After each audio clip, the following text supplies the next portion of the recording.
Over 6 billion people live on the planet Earth. Thinking of them as a tribe of 100 people, there would be 60 Asians, 14 North and South Americans, 13 Africans, and 12 Europeans. 30 tribe members would be Christian, 18 would be Muslims, 13 Hindus, 6 Buddhists, and 33 would be other faiths, including, of the 100 tribe members, 1/4 of one would be Jewish. Within this circle, there was a woman named Ruth who created the Barbie doll. A Jewish woman created Barbie. Maybe Barbie can explain something about how this generation responds to being Jewish today. Since the old days, Jews refer to themselves as members of the tribe.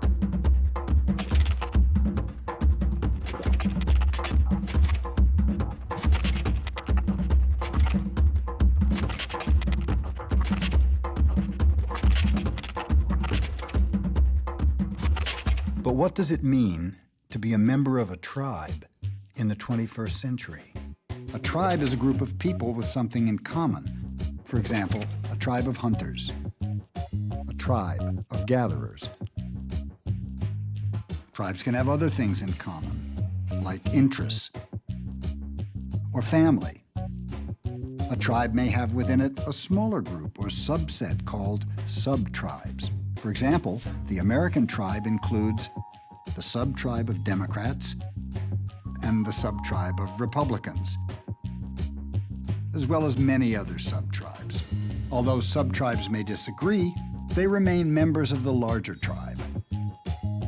Within the tribe of girls, there's the sub-tribe who love horses, and the sub-tribe who love Barbie dolls. Even within the tribe of boys, there's a sub-tribe who loves Barbie dolls. There's also a large sub-tribe that doesn't love Barbie dolls. But all sub-tribes can agree, Barbie doesn't look Jewish. Barbie's creator was named Ruth Handler. Barbie's full name is Barbara Millicent Roberts. Not such a Jewish name. Throughout her doll life, Barbie's had hundreds of identities. She's been astronaut Barbie, flight attendant Barbie, presidential candidate Barbie, and wedding Barbie who wears a diamond ring. Diamonds are formed when carbon is subjected to intense pressure over long periods of time. They're also a girl's best friend. Diamonds are often exchanged as part of Western marriage rituals. All tribes have marriage rituals. In the Jewish marriage ritual, the groom breaks a glass. This is symbolic of the fragility of life and in remembrance of the past. The American Jewish tribe has many sub-tribes. They're often arranged in terms of how observant they are: orthodox, conservative, reform, renewal, unorthodox, orthodox, atheist, and many other sub-tribes.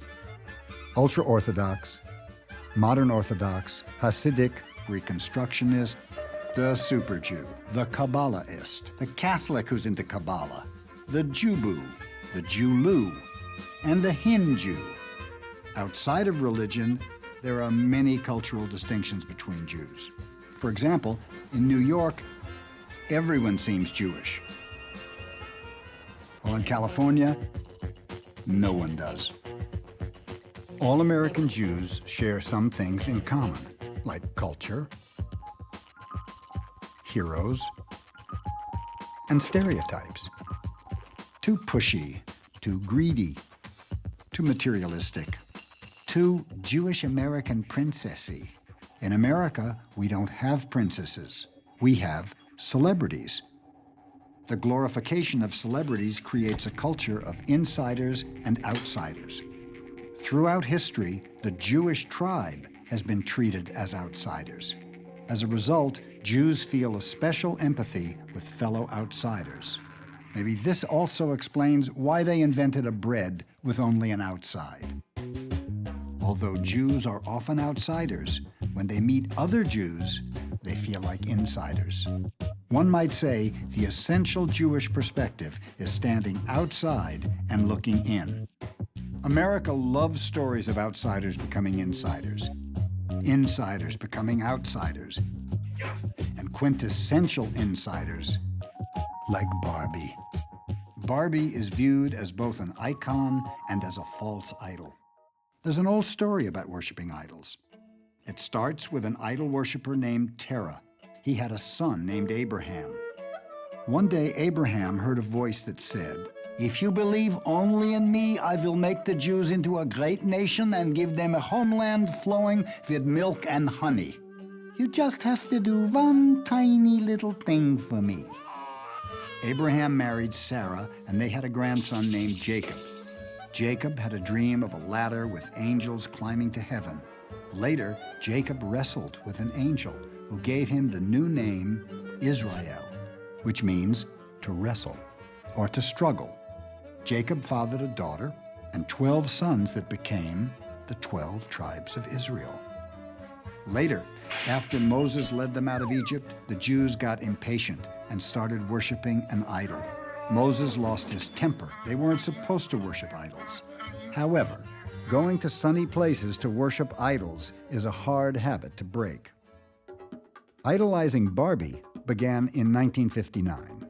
Ruth Handler named the Barbie doll after her daughter. She also named Barbie's boyfriend after her own son, Ken.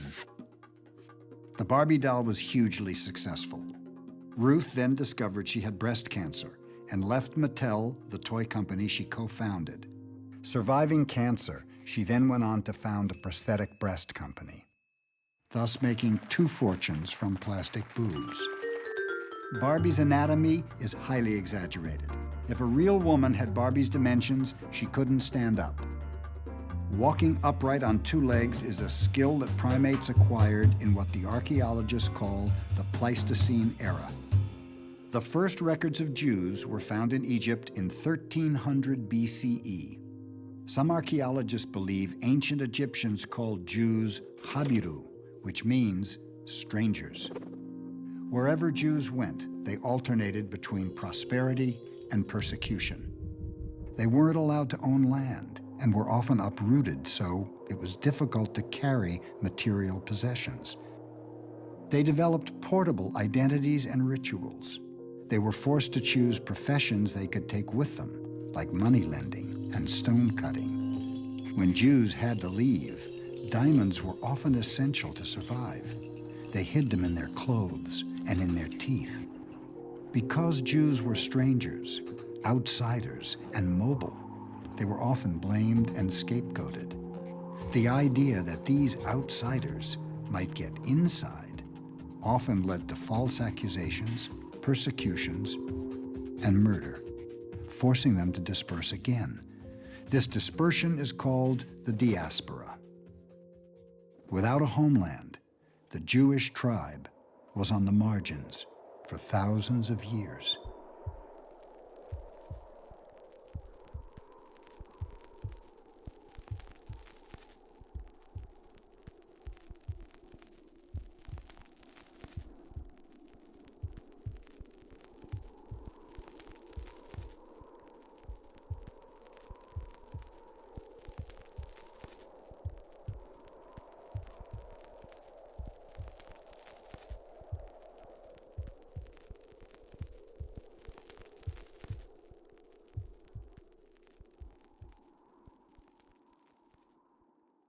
Since the Holocaust, Jews have promised each other, never again. In 1948, a Jewish state was recognized by the United Nations. Its founders named it Israel, to wrestle or to struggle. What all Jews have in common is persistence, thousands of years of withstanding pressure and surviving against the odds. At the core of all tribes is the instinct to survive. Fight. Flight.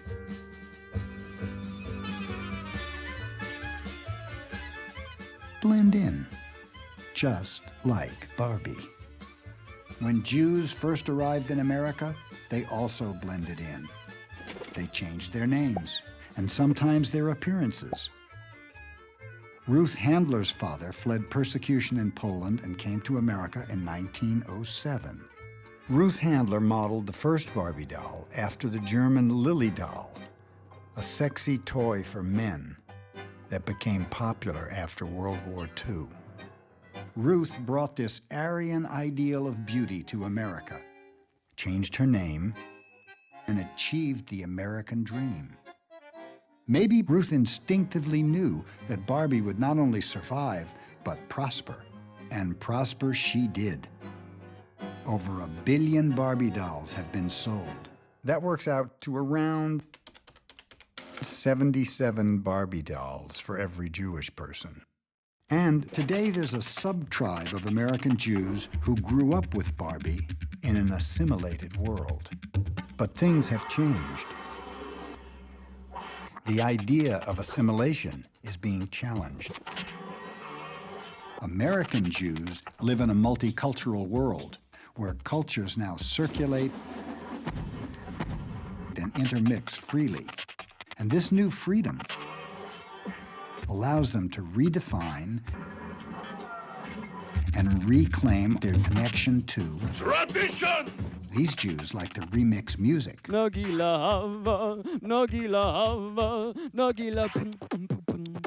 cultures, and codes. Their type of Judaism is more of a roll your own. Some in this generation are religious, but many are not. While they don't belong to a temple, they, like other tribes, may connect through culture or family or food or humor or arguing or just plain guilt. Their parents may have outsourced their Jewish education, so these Jews went to Hebrew school, reluctantly. But many got their Jewish education from Hollywood. This generation wants fewer sermons and more conversations. They do believe in healing the earth, but when they get a sermon on Tikkun Olam, they may think, Kumbaya. They may define kosher differently. Their version of the Talmud is the internet. These Jews may know less about Kabbalah than they do about yoga. Sometimes they marry outside their tribe. They're pro-choice, as in they choose to tell someone if they're Jewish. They rarely experience anti-Semitism directly, and when they do, they don't always speak up. These Jews may not be sure how they feel about Israel.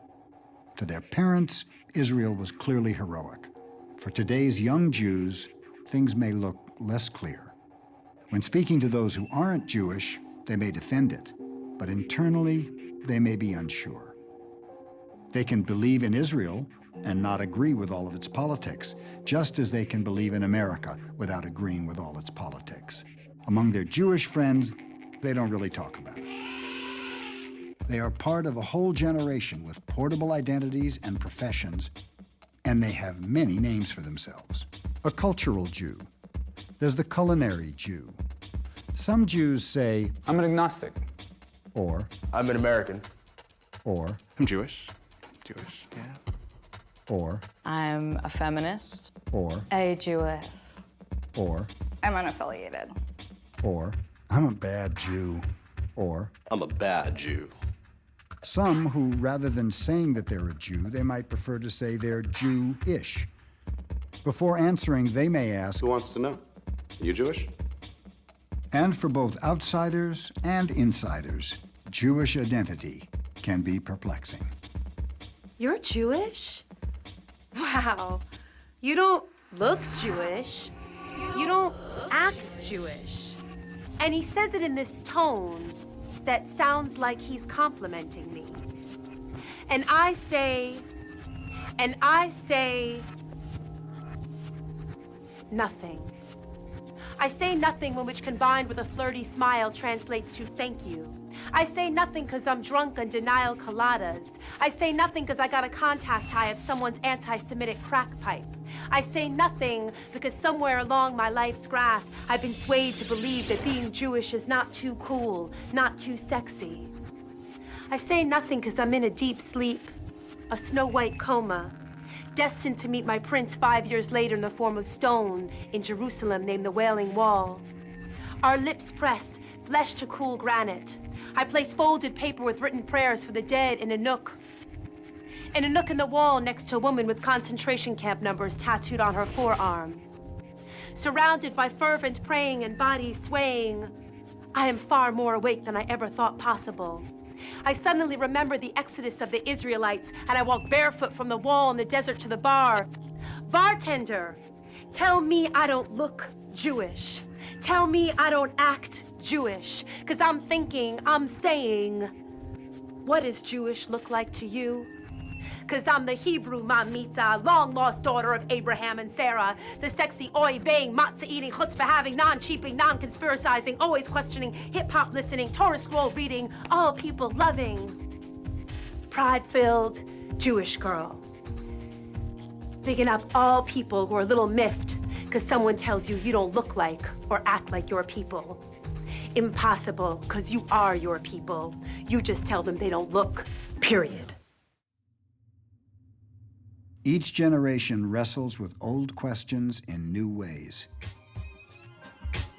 What does it mean to be Jewish? What does it mean to be a member of any tribe in the 21st century?